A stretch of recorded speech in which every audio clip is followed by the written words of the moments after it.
entreprises ont investi des milliards en réseau, en ingénierie système et en technologie de l'information, et elles veulent savoir aujourd'hui où en sont leurs utilisateurs. Le passeport de compétences informatiques européen est un système de validation des compétences qui est destiné au grand public et qui permet de mesurer un niveau normal et raisonnable de compétences dans les outils bureautiques.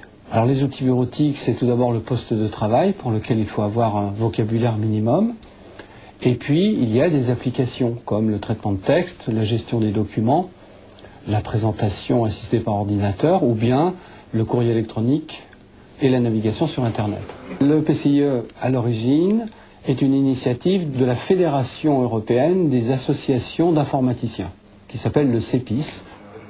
La formation est donnée par n'importe quel système éducatif. Ça peut être le lycée, ça peut être l'école de commerce, ça peut être un centre de formation public ou privé, comme Demos Formation ou d'autres centres que nous avons en France. Alors le PCIE répond clairement à un besoin qui est parfaitement défini et qui n'est d'ailleurs couvert par aucun autre système de validation. Il répond à un besoin industriel. Un utilisateur qui ne maîtrise pas un minimum d'outils bureautiques, avec un minimum de niveau, n'existe plus dans une entreprise connectée. Et c'est pourquoi l'entreprise, enfin l'industrie en général, a demandé justement ce type de validation qui, encore une fois, n'est pas destiné à des experts, mais qui est destiné à tous ceux qui utilisent un PC. En fait, il y a trois parties autour du PCIE. Il y a l'entreprise qui a besoin de savoir où en sont les gens pour faire arriver les gens à ce niveau. Il y a l'individu.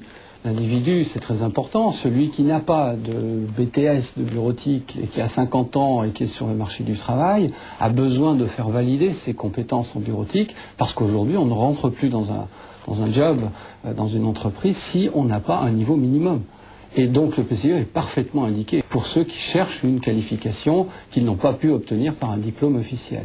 Le troisième acteur, c'est bien entendu le centre de formation, car aujourd'hui, les formations doivent être validées par quelque chose qui est différent d'un certificat de présence. Il faut pouvoir mesurer les acquis, et le PCIE sert à mesurer les acquis. Un candidat au PCIE, dans un centre de test, va recevoir une carte d'aptitude. Cette carte d'aptitude, au départ, vierge, et on va associer donc à la personne un numéro de carte d'aptitude PCIE unique, qui va le suivre pendant tout son cursus et pendant toute sa vie. Il va passer des modules, et au fur et à mesure, nous allons remplir la carte d'aptitude, et au bout d'un certain temps, cette personne a passé avec succès les 7 modules du permis de conduire informatique européen. Et donc nous allons lui envoyer le certificat final qui va donc attester des connaissances de base dans les 7 domaines du PCIE.